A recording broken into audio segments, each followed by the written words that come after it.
Бои в Белгородской области. Что известно на этот час? Почему в РФ говорят о попытке прорыва границы силами ВСУ, а в Украине опровергают наступление? Отказ от ударов по энергетике и несогласие с 30-дневным прекращением огня. На что пошла Россия? Какие условия выдвинул Путин и как ответил Киев? Детали переговоров между Трампом и Путиным. Зеленский узнал о результатах переговоров, находясь всего в нескольких сотнях километров от Санкт-Петербурга. Почему? В Германии заявили, что Москва ведет войну против Берлина, что известно. И, наконец, искусственный интеллект изучает свиней и выпускает первую газету. Досмотрите. Всем привет, это «Время Прядко», коротко, четко и по делу о том, о чем говорят в мире. Если вам есть что сказать, делитесь своими мыслями и отвечайте на мои вопросы в комментариях. За лайк и подписку буду особенно благодарен. Время начать. И начнем с ситуации в Белгородской области. После событий в Курской теперь внимание приковано к событиям на границе с другой областью РФ.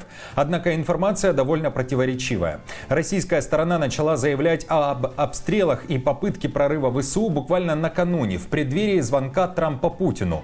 Говорилось, что с помощью бронетехники, которая помечена тактическим знаком в виде треугольника, украинцы пытаются зайти на территорию России. В российских военных пабликах публиковались фото и видео, но где именно они были сделаны и когда, верифицировать тяжело. Z-блогеры даже сетовали на то, что граница не укреплена, к ней спокойно можно подойти и зайти. Мол, операция ВСУ в Курской области ничему не научила.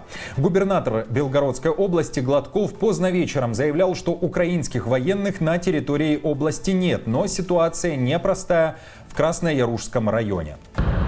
Продолжаем, главное, заниматься обеспечиванием безопасности наших жителей. Я сейчас говорю о действиях региональной муниципальной власти. Самое главное, на нашей территории противника нет. В Украине ситуацию на границе с Белгородской областью прокомментировали в Центре противодействия дезинформации при Совете нацбезопасности и обороны. Сначала там заявили, что россияне сами придумали наступление ВСУ и сами его победили. Также добавили, что бои в приграничных районах ведутся постоянно на протяжении последних 3 лет.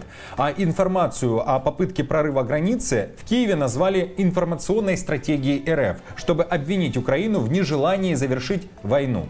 Несколько часов назад в Украине дали понять, что ситуация на границе все же была накаленной. Россияне подтянули войска к границе в Белгородской области.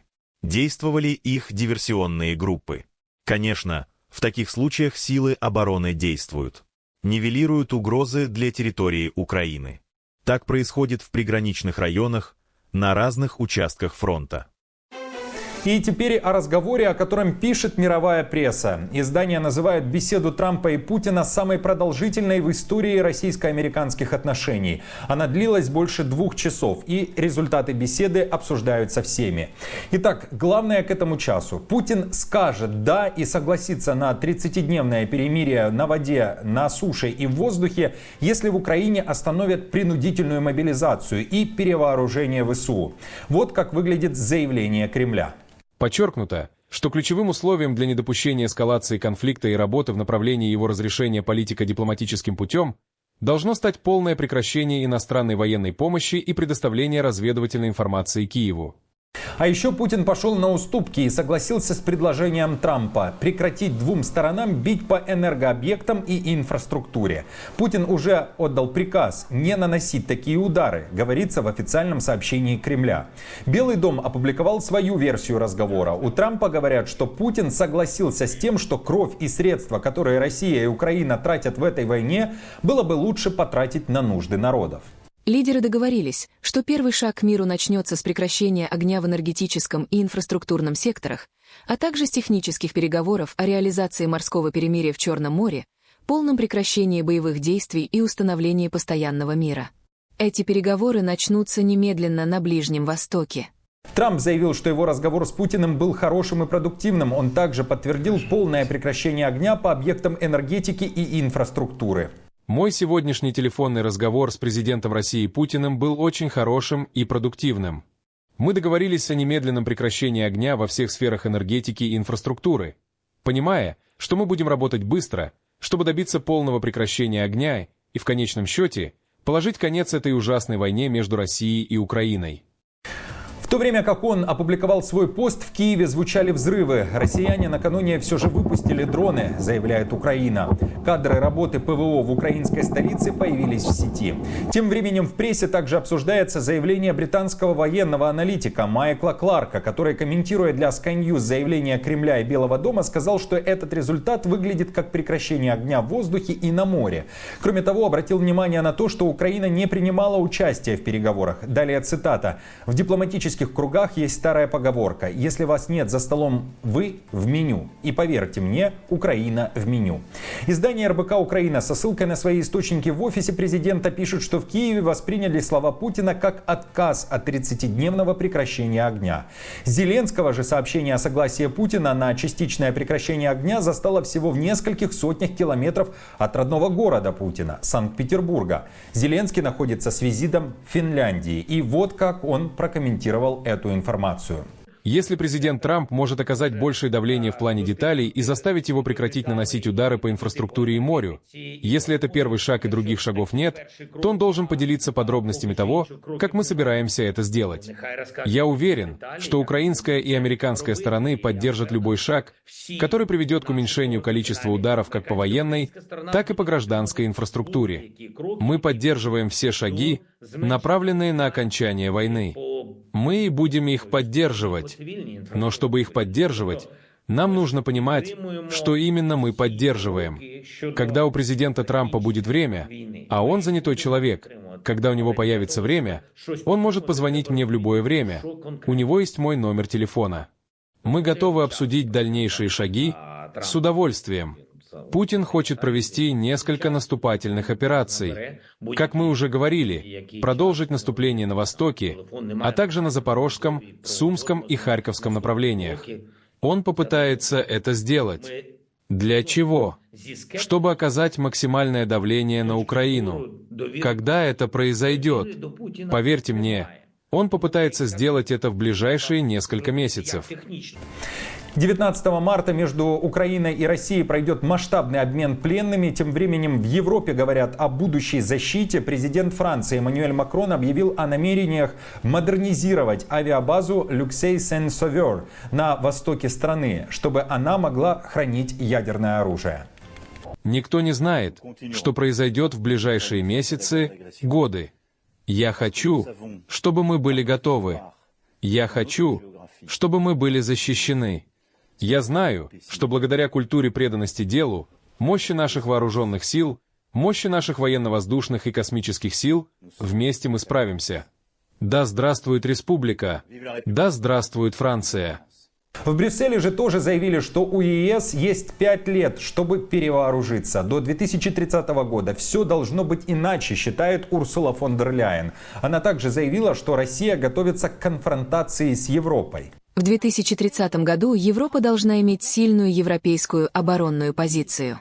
Готовность к 2030-му означает перевооружение и развитие возможностей для надежного сдерживания. Готовность к 2030-му означает наличие оборонной промышленной базы, которая является стратегическим преимуществом. Но чтобы быть готовыми к 2030-му, мы должны действовать сейчас.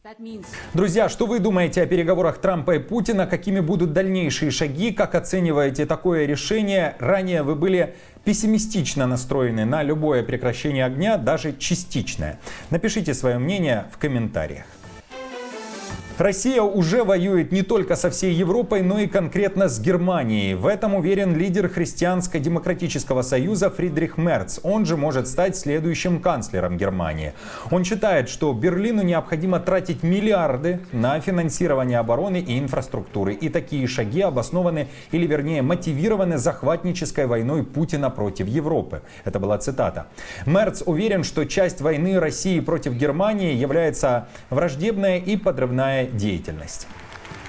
Это, по сути, война против Европы, а не только война против территориальной целостности Украины.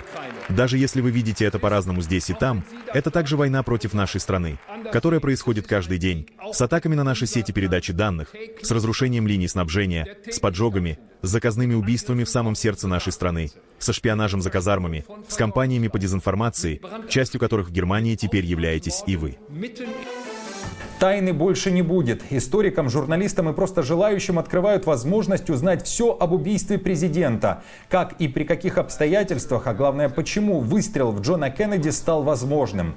Документы, которые считались секретными десятки лет, станут достоянием общественности. Трамп дает добро опубликовать целых 80 тысяч страниц информации по делу Кеннеди. Новость сенсационная. Архив содержит данные, ранее скрытые ФБР и ЦРУ. Некоторые аналитики уже считают, что американцы, которые хотят узнать что-то новое из этих документов, а точнее новую версию убийства, скорее всего будут разочарованы и ничего нового не узнают. Напомню, что 35-й президент США Джон Кеннеди был убит 22 ноября 1963 года в Далласе, штат Техас. Согласно официальной версии, его убийца Ли Харви Освальд, ветеран морской пехоты США, действовал в одиночку. BBC пишет, что дело об убийстве Кеннеди породило множество теорий о причастности правительства, ЦРУ, ФБР, мафии, лидера Кубы Фиделя Кастро, коммунистов и даже Ку-клукс-клана. На протяжении десятилетий более 50% американцев, согласно опросам Gallup, сомневаются в официальной версии и считают, что у Освальда были сообщники. Напомню, что Трамп также пообещал рассекретить документы о двух других громких политических убийствах в США в 20 веке: Роберта Кеннеди и Мартина Лютера Кинга. Искусственный интеллект учится читать эмоции животных. Исследования начали со свиней. Наука выходит на новый уровень. В университете Западной Англии в Бристоле разрабатывают уникальный искусственный интеллект, задача которого — считать эмоции животных по выражению их морд. Первыми подопытными, которые удивили результатом, стали свиньи. Их настроение поддавалось анализу во время кормления. Технология должна была оценить уровень стресса или же счастья. Камера внутри кормушки фиксирует лицо свиньи, а затем ИИ анализирует малейшие изменения выражения морды. Данные передаются фермеру через приложение или компьютерный интерфейс, помогая вовремя реагировать на тревожные сигналы. Если технология заработает как надо, то фермеры смогут оперативно реагировать на настроение своих питомцев, понимать, плохо им или нет. Сейчас же ученые хотят провести опыты и на других животных. Исследователи уверены, что систему можно адаптировать под коров, лошадей и даже домашних питомцев. Как вы считаете, нужная ли эта вещь в хозяйстве? Напишите свое мнение в комментариях.